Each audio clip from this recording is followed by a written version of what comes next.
Success comes in many forms, but my family only recognized one. The corporate ladder climbed exactly the way they thought it should be. I'm Alexander Mitchell, and this is the story of how I went from being the family disappointment to the one signing their paychecks. Growing up in the affluent suburbs of Chicago, everything in my life was measured against my siblings' achievements. My older brother Michael was the golden child, Harvard Business School graduate, and rising star at Goldman Sachs. My sister Diana was the perfect corporate attorney, making partner at her firm by 30. And then there was me, the youngest, who dared to think differently. Another startup, Alex? Mom would sigh whenever I mentioned my latest venture. When are you going to get a real job like your siblings? She'd worked at Meridian Technologies for 20 years, climbing from junior analyst to senior vice president of operations. The corporate world was her religion, and my refusal to join, it was nothing short of heresy. Dad wasn't much better. As a retired investment banker, he measured success in quarterly reports and profit margins. My early attempts at entrepreneurship were met with thinly veiled disappointment. You know, he'd say during our weekly family dinners, Michael's firm is always looking for analysts. With your degree from Northwestern, you'd be a shoo-in. What they didn't know, what none of them knew, was that I'd been building something bigger than they could imagine. While they saw me bouncing between startups, I was actually executing a carefully crafted plan. It started 5 years ago when I noticed a gap in the tech security market. Companies were spending millions on cybersecurity, but their physical security systems were stuck in the past. I founded Mitchell Security Solutions with $50,000 borrowed from my savings and a vision of integrating AI with physical security infrastructure. The first 2 years were brutal. I worked from my garage, living on ramen and coffee, pouring every penny back into development. My family's comments grew increasingly pointed. Still playing with your little security company. Michael would smirk during holiday gatherings. Let me know if you need a real job. I can put in a word at Goldman. Diana was more direct. You're embarrassing the family, Alex. Do you know how it looks when people ask what my brother does? And I have to say you work from your garage. But I had a secret weapon they knew nothing about. Dr. James Anderson, my old professor from Northwestern and one of the leading experts in AI development. He saw the potential in my ideas and became my mentor, opening doors they didn't even know existed. Keep quiet about it, he advised when we secured our first major contract. Let them underestimate you. It'll make the revelation so much sweeter. That first contract led to others. Major banks, tech companies, and eventually government facilities began adopting our security systems. I moved operations to a real office but kept the company private, operating through shell corporations to maintain anonymity. The press called me reclusive. I called it strategic. 3 years in, something unexpected happened. Meridian Technologies, my mother's company, announced they were looking to acquire a security firm to modernize their infrastructure. Mom couldn't stop talking about it at family dinners. It's going to be the biggest acquisition in company history, she'd boast. They're looking at all the top firms. Of course, they'd never consider one of those small startups. I smiled and passed the potatoes. What she didn't know was that Mitchell Security Solutions had already caught Meridian's attention.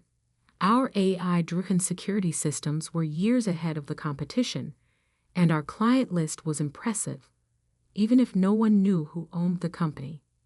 The acquisition talks were handled through intermediaries. I let my team handle the meetings while I worked behind the scenes.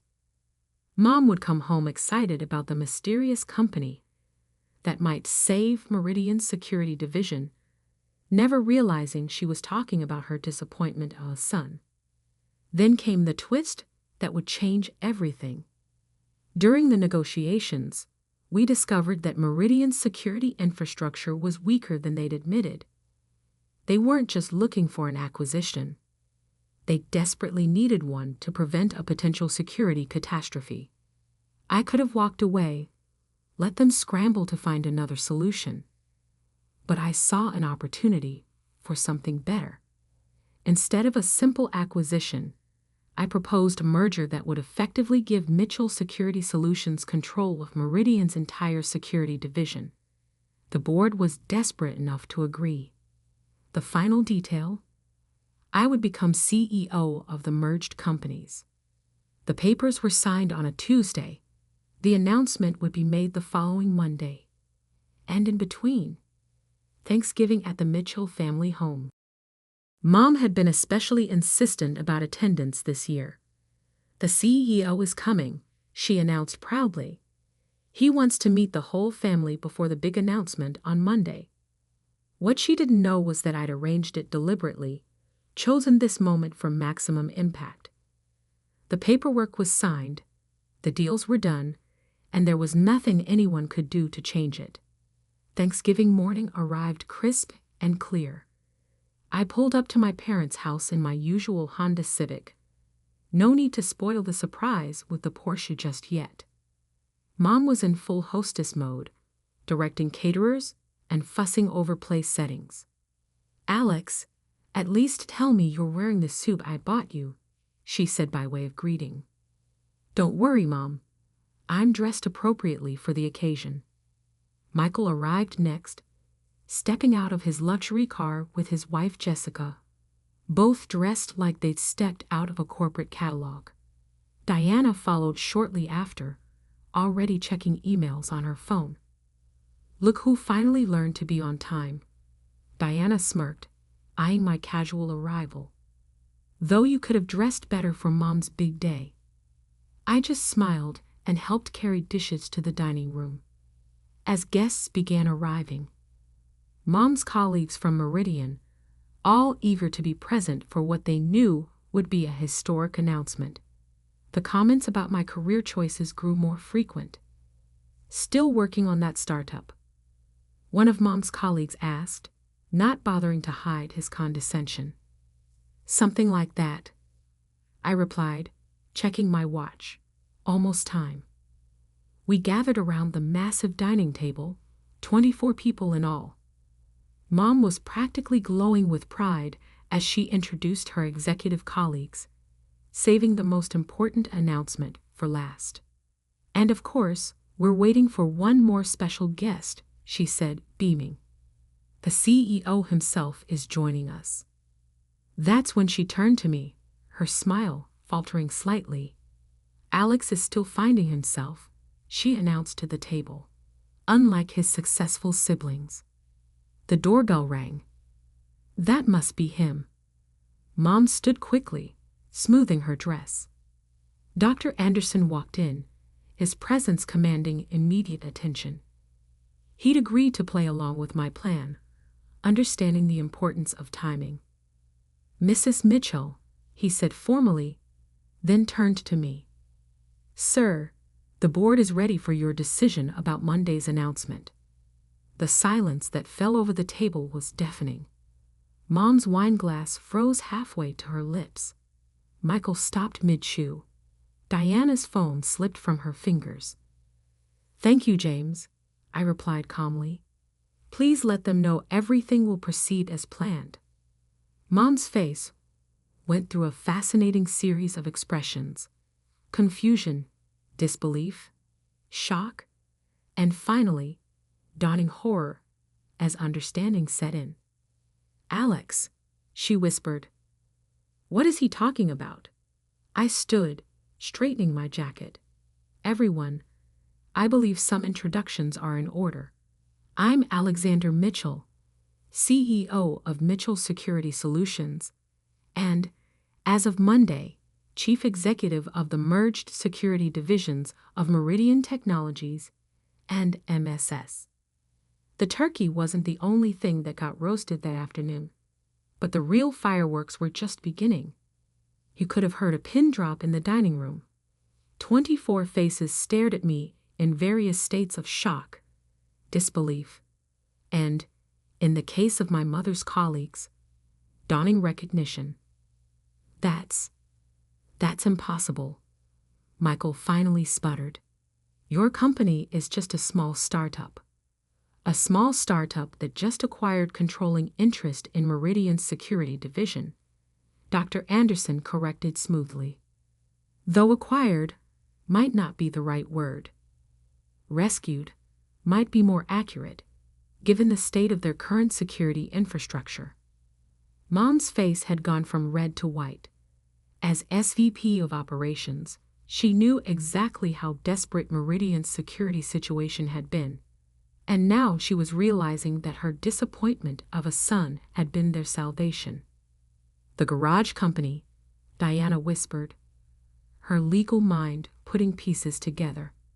All those years, it wasn't failing. You were building the most advanced AI-driven security system in the industry.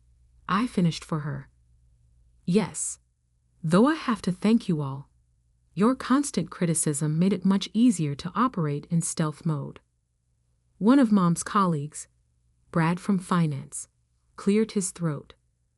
Mrs. Mitchell, you never mentioned your son was the founder of MSS. She didn't know, I said quietly. None of them did. They were too busy being embarrassed by my little startup to actually ask what I was building.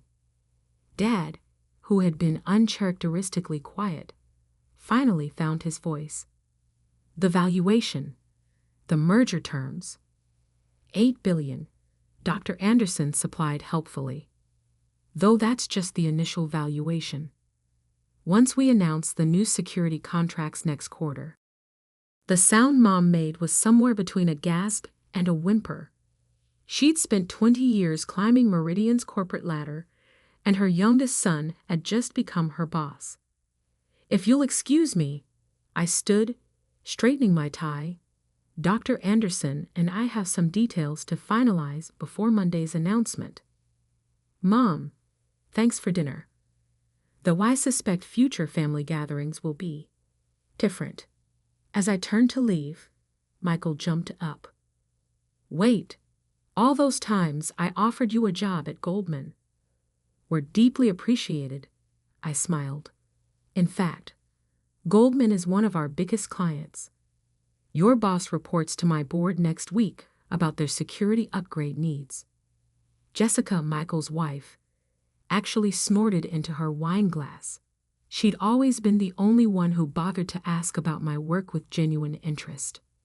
The next few days were chaos. News of the merger leaked, and suddenly the reclusive tech genius behind Mitchell Security Solutions was front-page news. My face was splashed across business magazines, my overnight success story, dissected by talking heads who had no idea it was built on years of careful planning. Monday morning, I walked into Meridian's headquarters for the official announcement. The security guard did a double-take. He was used to waving me through as Mrs. Mitchell's son when I visited Mom for lunch. Now he was scrambling to find my new executive access badge. The boardroom was packed. Mom sat rigid in her SVP chair, looking like she'd aged 10 years over the weekend. The other executives were a mix of nervous and curious. They'd all heard rumors about my management style. Ladies and gentlemen, I began, let's talk about the future of corporate security. For the next hour, I laid out my vision. The integration of AI with physical security, the predictive threat analysis system, the contracts we'd already secured with major global corporations. With each revelation, I could see my mother's colleagues realizing just how badly they'd underestimated me. And finally, I concluded, let's address the elephant in the room. Yes, my mother is SVP of operations. No, this won't affect her position. I paused for effect. Her performance review will be handled by the board, just like any other executive. The relief on Mom's face, lasted exactly 3 seconds before she realized what that meant. She'd have to prove her worth just like everyone else, without family connections to fall back on. After the meeting, she tried to catch me alone. "Alex, honey, we should talk." "Of course," I replied professionally. "Have your assistant contact mine for a meeting. I'm pretty booked this week, but we should be able to find time next Tuesday." Her face crumpled slightly. "I'm your mother." "And I'm your CEO," I said quietly. "We'll need to figure out how to navigate that professionally. Just like you always wanted me to learn about the corporate world, remember?" The next few weeks were a masterclass in family dynamics under corporate pressure. Michael suddenly discovered a burning interest in cybersecurity, sending me lengthy emails about potential synergies between our companies. Diana's law firm mysteriously ended up pitching for our legal work. They weren't successful. Dad tried to play peacemaker, inviting me to his country club to talk things over. I accepted, arriving in my new Porsche, enjoying the way his golf buddies' heads turned. "You could have told us," he said over drinks. "Would you have believed me?" I asked. "Or would you have tried to take over, push me into doing things your way, just like always?" He had no answer for that. The real change came during the first quarter earnings call. Our integrated security system had exceeded all projections, driving Meridian's stock to record highs. Mom sat in on the call, watching as I fielded questions from analysts who used to ignore her, now hanging on my every word. "Mr. Mitchell," one analyst asked, "your mother has been with Meridian for 20 years. How does it feel to be her boss?" I smiled, looking directly at Mom. Success in business isn't about family connections or following traditional paths. It's about innovation, vision, and the courage to build something new. I learned that by watching my mother's career, even if we disagreed about how to apply those lessons. She cried later in her office. I pretended not to notice when I passed by. Christmas that year was interesting. Gone were the snide comments about my career choices, replaced by awkward attempts to show they'd supported me all along. "I always knew you had potential," Michael claimed, conveniently forgetting years of condescension. "Remember when I helped you with your first business plan?" Diane added, apparently forgetting she'd refused to even read it. Mom had prepared my favorite dishes, a transparent attempt at reconciliation. But as we sat around the table, the power dynamics had shifted irrevocably. "I got you something," I said, handing Mom a small package. Inside was a framed copy of my first business plan, the one I'd written in that garage they'd been so ashamed of. Attached was a note. "Thanks for teaching me that success comes in many forms, even if you didn't mean to. 5 years have passed since that Thanksgiving revelation. Meridian's security division, under my leadership, has become the industry standard. Michael's firm now pays us handsomely for their security needs, and Diana's law firm regularly loses bids to our preferred counsel. Mom still works at Meridian, though she's no longer SCVP. She took a different role, heading up our corporate training division. Turns out she's excellent at teaching others about corporate structure, even as she struggled to see beyond it herself. Last month, Northwestern Business School invited me to give the commencement speech. As I stood at the podium, I could see my family in the audience, their expressions so different from those dismissive looks of years past. Success isn't always about climbing the ladder someone else built, I told the graduates. Sometimes it's about building your own ladder, even if others can't see where it leads. And sometimes the best revenge isn't proving others wrong. It's proving yourself right in ways they never imagined possible. After the ceremony, Mom hugged me tightly. "I'm sorry," she whispered. "We were so focused on our version of success, We couldn't see you were creating something better." "It's okay," I replied. "Though I hope you've learned to ask about people's garages. You never know what they're building in there." Dad shook my hand, pride finally reaching his eyes. "You showed us all," he said simply. Yes, I did. But the real victory wasn't in proving them wrong. It was in building something that made their version of success look small by comparison. These days, when people talk about the Mitchell family, they don't mention Michael's banking career or Diana's law partnership. They talk about the youngest son who revolutionized corporate security, who built an empire from a garage, while his family was too busy judging to notice. And Mom? She finally stopped introducing me as her son who was finding himself. Now she just says, "This is Alex, my son, and my boss." The pride in her voice is real now, earned rather than expected. Sometimes the best success story isn't about following the path others set for you. It's about blazing your own trail and letting them catch up when they finally see where it leads. Last week, I bought my parents' house, the one where that fateful Thanksgiving dinner took place. Not to live in, but to convert into Mitchell Security's new innovation center. The garage where I started will become our AI research lab. Because sometimes the sweetest revenge isn't just success. It's turning the place they doubted you into the foundation of an empire they never saw coming. And that's a success story even my family had to admit they never saw coming.